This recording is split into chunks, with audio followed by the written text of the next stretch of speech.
Welcome back to all of you friends. आज के इस वीडियो में हम लोग स्टेट ऑफ मैटर चैप्टर से आपको पता चल ही गया होगा कि स्टेट ऑफ मैटर यानी कि पदार्थ के रूप के बारे में हम लोग स्टडी करने वाले हैं।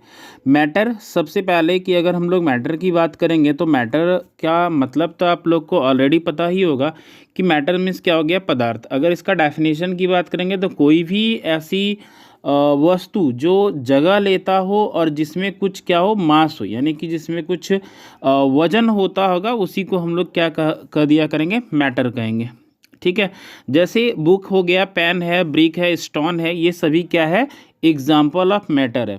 क्योंकि इसको अगर आप कहीं भी रखोगे तो ये क्या करेगा, कुछ जगह जो है वो लेगा। यानी कि जितना, जैसे कि अगर एक बुक हम टेबल पे रखते हैं तो बुक के आकार का वो क्या कर लेता है, जगह वो लेता है। ठीक है। उसी तरह पेन हो गया, ब्रिक हो गया, तो वो कुछ जगह लेता है। ठीक है। जितना जगह लेता है उसी को हम लोग क्या कहते हैं, वॉल्यूम कहते हैं। यानी कि the amount of space taken by anything is called its volume, है ना।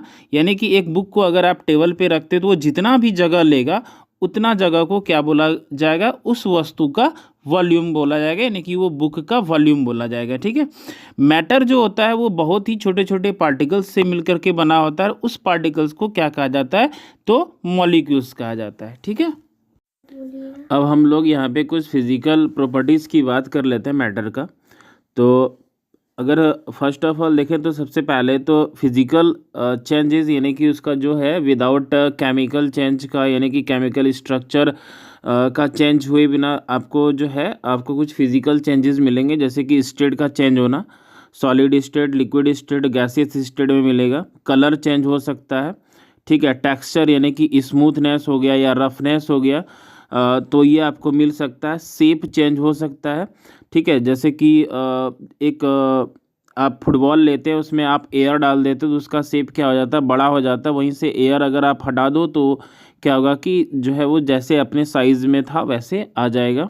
और वहीं पे डेंसिटी की अगर हम लोग बात कर लेते हैं तो डेंसिटी मतलब क्या होगा कि मतलब कोई भी एक बॉक्स है, उसमें आप कुछ डालते हो, जैसे कि गेंद जो है वो डाल दिए तो पूरा का पूरा बॉक्स भर गया, तो डेंसिटी उसकी क्या हो जाती है, बढ़ जाती है। वहीं पे आप 5 बॉक्स उससे निकाल लेते तो उसकी डेंसिटी क्या हो जाती है, घट जाती है। मेल्टिंग पॉइंट का मतलब वह पॉइंट जहाँ से कोई भी जो है मैटर आपका मेल्ट होना स्टार्ट होता है। जैसे कि आपका बर्फ़ है तो जो है अगर 0 डिग्री से अबव जाएगा तो वो मेल्ट करना स्टार्ट कर देगा। ठीक है। अब हम लोग यहाँ पे स्टेट्स ऑफ मैटर की बात कर लेते हैं कि मैटर कितने प्रकार के होते हैं, मतलब मैटर के रूप कितने होते हैं। तो ये 3 प्रकार के होते हैं, सॉलिड, लिक्विड और गैस। ठीक है। अब हम लोग इन तीनों के बीच का डिफरेंस देखेंगे। सॉलिड, लिक्विड और गैस के बीच में क्या डिफरेंसेस होते हैं। सबसे पहला नंबर है वॉल्यूम। अगर आप वॉल्यूम चेक करेंगे तो सॉलिड का डिफिनिट होता है, यानी कि ये चेंज नहीं होता है। जैसे कि अगर एक पेन जितना जगह ले रहा होता है टेबल पर, उतना ही जगह जो है वो कहीं पर भी रखेंगे, आप ज़मीन पर भी रखेंगे तो उसका जो वॉल्यूम है, यानी कि वो जितना जगह ले रहा होता है उसका शेप आपको बिल्कुल एक जैसा मिलेगा।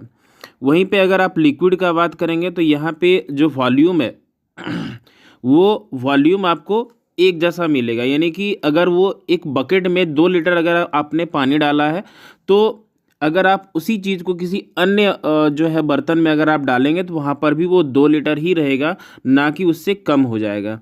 वहीं पे अगर गैस की बात करेंगे तो गैस जो होते हैं उसकी वॉल्यूम इनडिफिनिट होती है। यानी कि आप बर्तन को चेंज करोगे तो उसमें से आपको अमाउंट ऑफ जो वॉल्यूम है वो आपको कम ज़्यादा मिल सकता है। ठीक है।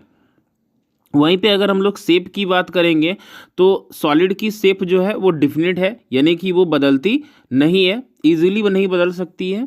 लिक्विड की बात करेंगे तो इसका शेप जो है वो बदलते रहता है, जिस कंटेनर में आप डालेंगे उसी कंटेनर का ये शेप ले लेगा। ठीक है। गैस का भी वही कहानी है कि आप अगर जिस भी बर्तन में डालेंगे उस बर्तन का ही वो शेप लेगा, यानी कि ये चेंजेबल है। यहीं पे अगर आप कंप्रेसिबिलिटी की बात कर लेते हो तो जो सॉलिड होती है वो इनकम्प्रेसिबल होता है, यानी कि आप इसको जो है वो इजीली दाब करके, इसको प्रेस करके आप इसका शेप चेंज नहीं कर सकते हो। लिक्विड की बात करेंगे तो कंपेरेबल टू सॉलिड इसमें थोड़ी कंप्रेसिबिलिटी होती है, ठीक है। और गैस की बात करोगे तो ये बहुत ज़्यादा कंप्रेसिबल होता है, यानी कि आप देख सकते हैं कि अपने चारों तरफ क्या है, एयर है, यानी कि गैसियस फॉर्म में होता है, उसमें आप अगर हाथ चलाते हो तो इजीली आप हाथ चला सकते हो। लेकिन सॉलिड की बात करेंगे तो आगे अगर दीवार होगा तो वहाँ पे आप हाथ को आर पार नहीं कर सकते हो, ठीक है। वहीं पे डेंसिटी की बात करेंगे तो जो सॉलिड है उसकी डेंसिटी हाई होती है, मॉलिक्यूल्स क्लोजली पैक होता है।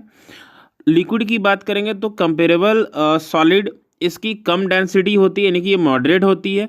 और अगर गैसियस फॉर्म की बात करेंगे तो इसके मॉलिक्यूल्स बहुत दूर दूर होती है, इसलिए इसकी डेंसिटी बहुत लो होती है, ठीक है। पार्टिकल मूवमेंट का बात करेंगे तो सॉलिड में क्या होता है कि मॉलिक्यूल्स बहुत ही क्लोजली पैक होता है, जिस कारण से प्रत्येक पार्टिकल्स इजीली मूव नहीं कर पाता है ना, फिक्स्ड इन पोजीशन, वो एक ही जगह पे रहता है। जबकि यहाँ पे अगर लिक्विड की बात करेंगे थोड़ी दूर दूर होती है मॉलिक्यूल्स, सो दैट यहाँ पे पार्टिकल्स मूव कर सकते हैं। और अगर हम तो गैस में क्या होता है कि बहुत दूर दूर मॉलिक्यूल्स होते हैं, जिसकी वजह से एक मॉलिक्यूल्स कहीं भी जा सकता है, रैंडमली पोजीशन ये चेंज कर सकता है, ठीक है, फ्री मूवमेंट होता है इसमें। अब हम लोग बात करेंगे कि मैटर का एक स्टेट अदर स्टेट में कैसे चेंज होता है, यानी कि एक रूप से दूसरे रूप में कैसे बदलता है। तो सबसे पहले अगर हम लोग बर्फ़ के ले लेते हैं जो कि सॉलिड फॉर्म में होता है, उसका अगर आप टेम्परेचर बढ़ा दोगे तो क्या होगा कि वो मेल्ट करना स्टार्ट कर जाएगा, और इसको हम लोग मेल्टिंग कहते हैं। और ये मेल्ट करके क्या बन जाएगा, पानी। अब इसी पानी को टेम्परेचर और ज़्यादा इंक्रीज करवाओगे तो ये बॉयल करने लगेगा, और बॉयल करके क्या बन जाएगा, गैस, ठीक है। अब गैसियस फॉर्म को उसके टेम्परेचर को आप डिक्रीज करते हो तो वापस से क्या होगा, वो ड्रॉपलेट्स बन जाता है, जिसको कि कंडेंसेशन कहते हैं, ठीक है। यानी कि गैस का डिक्रीज करोगे टेम्परेचर तो वो लिक्विड बन जाएगा, जिसको कि कंडेंसेशन कहते हैं, ठीक है।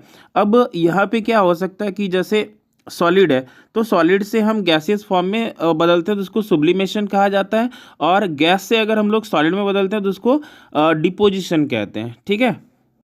एक बार फिर से हम लोग सभी प्रोसेस को देख लेते हैं। अगर आप सॉलिड से लिक्विड में बदलते हैं तो उसको मेल्टिंग कहा जाता है, लिक्विड से अगर गैस में बदलता है तो उसको हम लोग इवेपोरेशन कहते हैं, और गैस से अगर लिक्विड बना तो उसको कंडेंसेशन कहते हैं।